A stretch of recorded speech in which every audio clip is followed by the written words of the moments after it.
In this lecture, we'll talk about that horrid institution that plagued the South, slavery, also known as that peculiar institution by historian Kenneth Stamp. Let's talk about cotton production in the 1700s. Cotton production is very, very expensive for the South and Southern plantation owners. The main thing is removing those seeds from the newly picked cotton is not as simple as it sounds. Cotton is sticky when removed from the plant, and pulling the seeds from its grasp is difficult. Throughout the 1700s, cotton production was expensive because of this, which of course meant a huge amount of labor necessary to remove the seeds by hand. All of this has changed, of course, with the invention of the cotton gin. What was mistakenly and painstakingly slow was now relatively fast. By the end of the 18th century, demand for cotton was increasing as power looms were able to turn out greater quantities of cloth. With the cotton gin, southern cotton plantations could now supply the world's demand.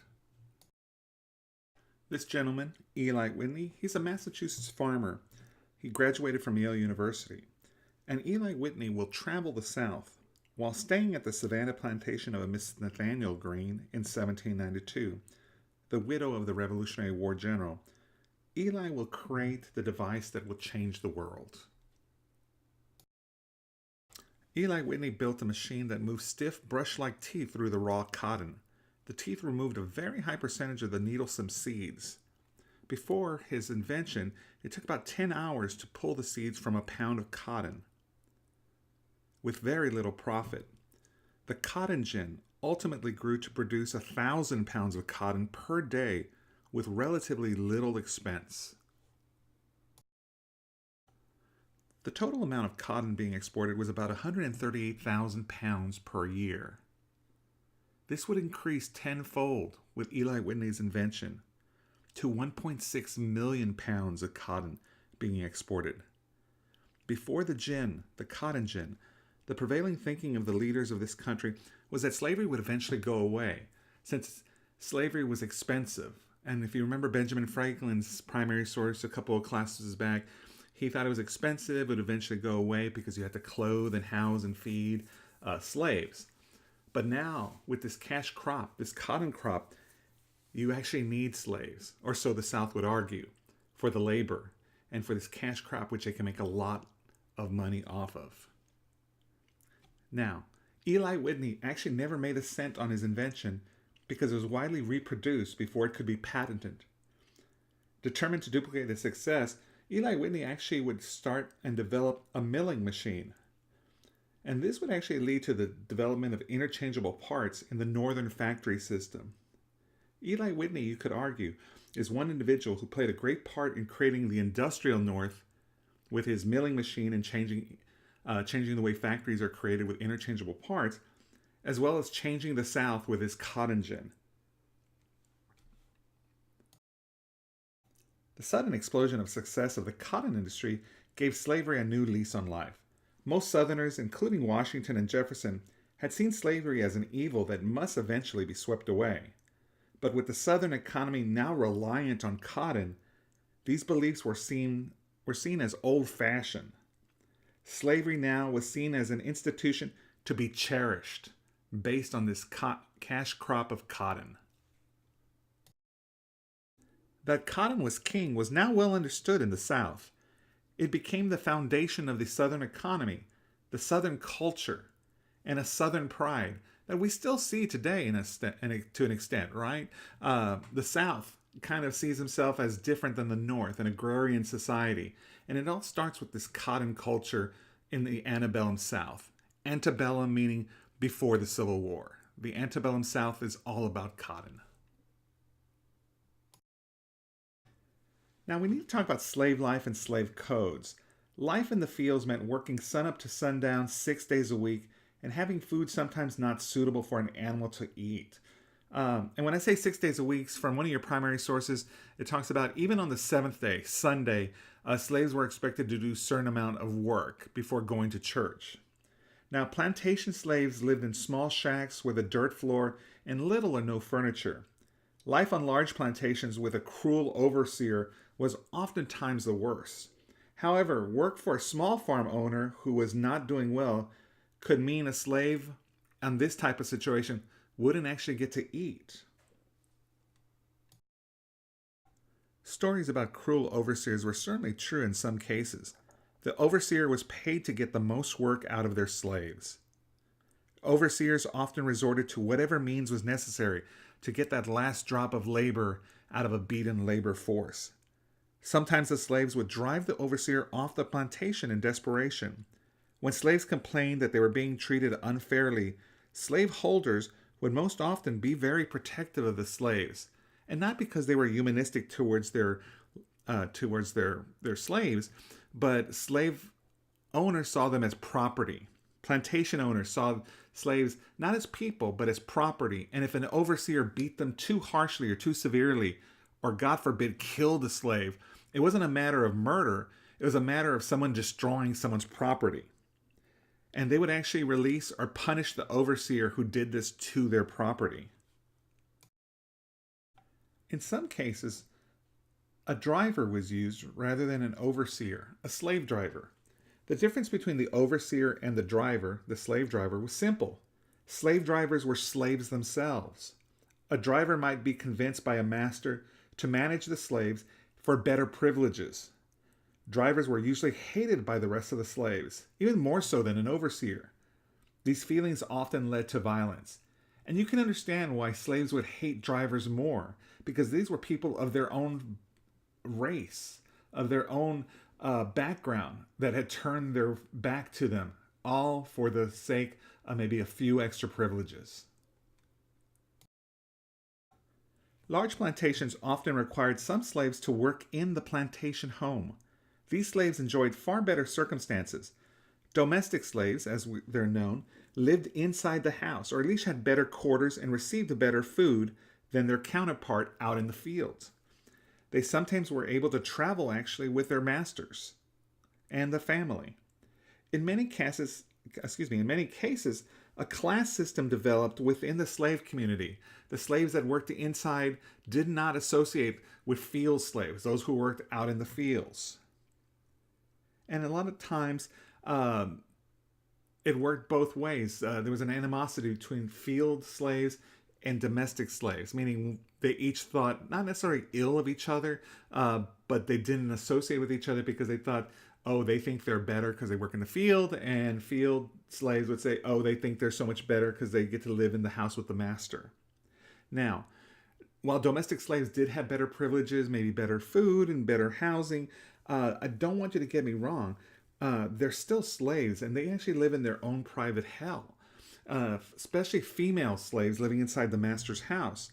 A historian once said, woe to the slave that catches the master's eye.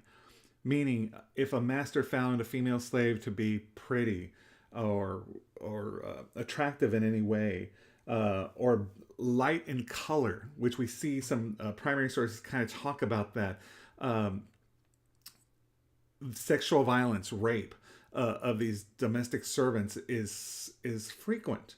And we see a lot of children being born as slaves that happen to be the heirs to the master, to the owner of the plantation, who will never admit that or never take responsibility, of course. So slavery, even if you lived inside the house, it's still slavery. You're still property to somebody else.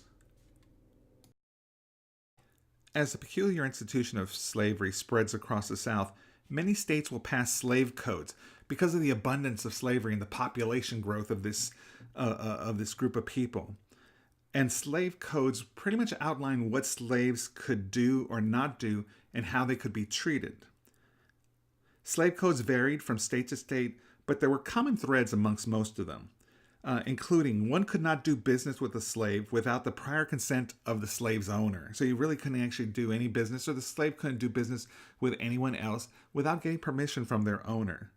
And in fact, slaves could be awarded as prizes in raffles, wagered in gambling, and actually offered as security for a loan. They could actually be transferred as gifts from one person to another. In the South, under slave codes of most of the states, a slave is not permitted to keep a gun or own a gun. And in fact, in many cases, if a slave is caught carrying a gun, the slave would receive 39 lashes and, of course, forfeit the gun. Blacks were held incompetent as witnesses in any legal case involving a white person, so they cannot be used as witnesses for any sort of legality or any sort of trial. The education of slaves was prohibited. Anyone operating a school or teaching reading and writing to any slave in Missouri would be found guilty and most of the times be given a fine of $500 and 6 months in jail. Slaves could not assemble without a white person present. In fact, marriages between slaves were not considered legally binding.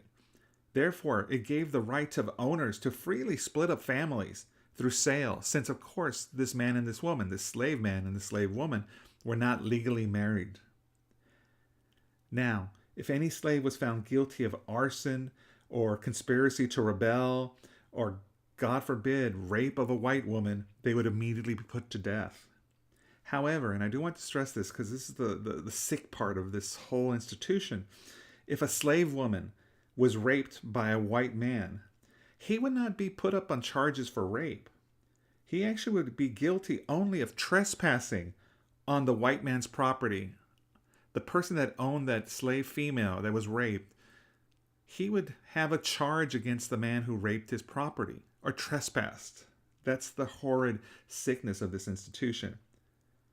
And unfortunately, rape was a common practice on the plantation, with very few cases, though, reported. I often have students ask me, well, why didn't the slaves just fight back? There were more slaves than white people in certain southern areas. Why didn't they just fight back? Now, I do want to stress, starting as early as 1663, slaves did organize revolts to regain their freedom.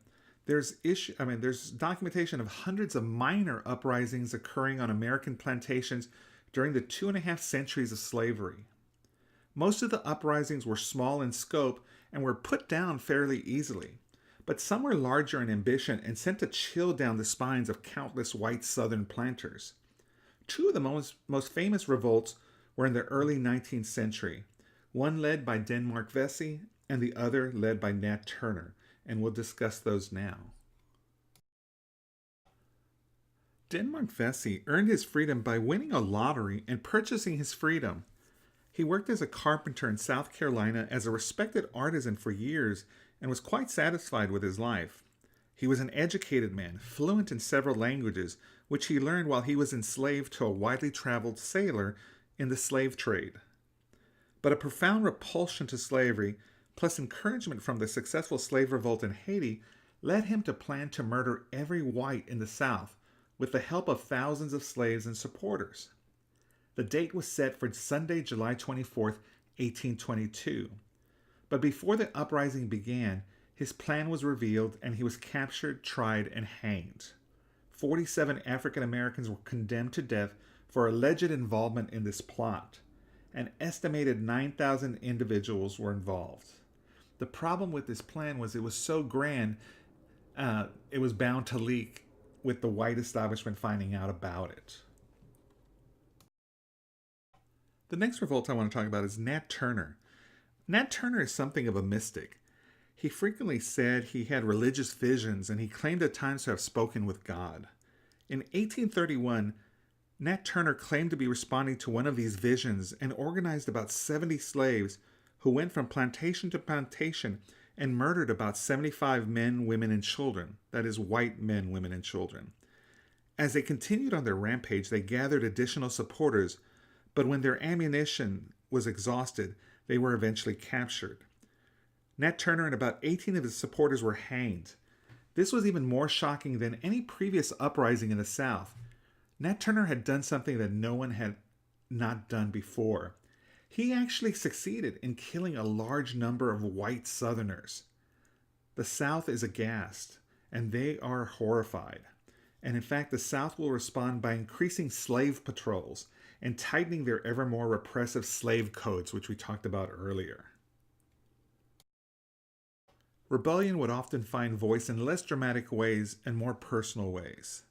The slave code bears witness to the growing fear of slave insurrection and revolt. And many slaves would flee and join the Native Americans, the Indians, in their wars with the white settlers. Some accounts tell of slaves poisoning their masters and mistresses. While some slaves banded together and stopped working, while others deliberately slowed down their pace. The history of slave resistance and revolts is a story of desperate and sometimes successful attempts of a people to gain their liberty. But the most important way, or I would say the way you can see a smaller type revolt, is the actual act of running away, the actual act of fleeing your oppressor. And we see many slaves run away using the Underground Railroad to freedom in Canada and the northern states. Some people don't realize this. Slaves actually ran away and went to Mexico, which had banned slavery at this point. So we see slaves making the ultimate sacrifice and fearing for their lives in doing so, in fleeing their oppressors and either going north to Canada or a northern state with better conditions, or south to Mexico, or actually joining Native Americans in their fight against the white men. Now, the South realizes that their way of life, their culture, their slave-owning culture, is starting to be criticized by the North. And you'll start to see an adamant defense of their way of life regarding slavery. Those who defended slavery rose to the challenge set forth by the abolitionists of the North. The defenders of slavery included economics, history, religion, legality, social good, and even humanitarianism to further their arguments of why slavery is a good thing. Defenders of slavery argued that the sudden end to the slave economy would have a profound and killing economic impact in the South, where reliance on slave labor was the foundation of the Southern economy. Cotton prices would increase, the cotton industry would collapse, the tobacco crop would dry up in the fields, rice would cease to be profitable, and these economic conditions would not just be contained in the South, it would affect the North. And this is what they would argue, that it's just not going to affect the South, it would affect the North, where cotton is actually textiled and created into cloth and shipped out around the world. This is one of their economic defenses regarding slave labor. Defenders of slavery argued that if all slaves were freed, there would be widespread unemployment and chaos. This would lead to uprisings, bloodshed, and anarchy. They pointed to the mob's rule of terror during the French Revolution and argued for the continuation of the status quo. Let's just keep it the way it is, which was providing for affluence and stability for the slaveholding class and for all free people who enjoyed the bounty of the slave society, including in the North. Defenders of slavery argued that slavery had existed throughout history, and in fact, slavery was a natural state of mankind. They would bring up that the Greeks had slaves, the Romans had slaves, and in fact, the English had slavery until very recently, when they had outlawed it. Defenders of slavery noted that in the Bible, Abraham had slaves. They pointed to the Ten Commandments and noted that thou shalt not covet thy neighbor's house, nor his manservant, nor his maidservant. In the New Testament, Paul returned a runaway slave, Philemon, to his master, and although slavery was widespread throughout the world, Jesus never spoke out against it. This is their justification for slavery, that in the Bible it's mentioned and that Jesus doesn't speak out against this. And in fact, defenders of slavery argue that the institution of slavery was divine and that it brought Christianity to the heathens from across the ocean. Slavery was, according to this argument, a good thing for the enslaved, for the slaves. John C. Calhoun said, "Never before has the black race of Central Africa, from the dawn of history to the present day, attained a condition so civilized and so improved, not only physically, but morally and intellectually." This was the South's defense, that it's a biblical matter. It's a biblical matter. Defenders of slavery turned to the courts, and in actuality the Supreme Court, who had ruled with the Dred Scott decision, which we'll talk about later, that all blacks, not just slaves, had no legal standing as persons in our courts. They were property, and that the Constitution protected slaveholders' rights as slaves as property. Lastly, defenders of slavery argued that by comparison with the poor of Europe and the workers in the northern states, slaves actually were better cared for. This would be their argument. They said that their slave owners would protect and assist slaves when they were sick and aged, unlike those who in the North, workers, were fired from their work, were left to help to take care of themselves once they got old or sickly. But we have to remember, all these arguments, as we can look back on this, can be picked apart fairly easily. So when a society forms around any institution, as the South did around slavery, it formulates a set of arguments to try to support it. The Southerners held ever firmer in their arguments as the political tensions in the country will start to grow and grow. As we all know, we get closer and closer to that civil war between these two ideas, the ideas of the North and the ideas of the South, which revolve around slavery.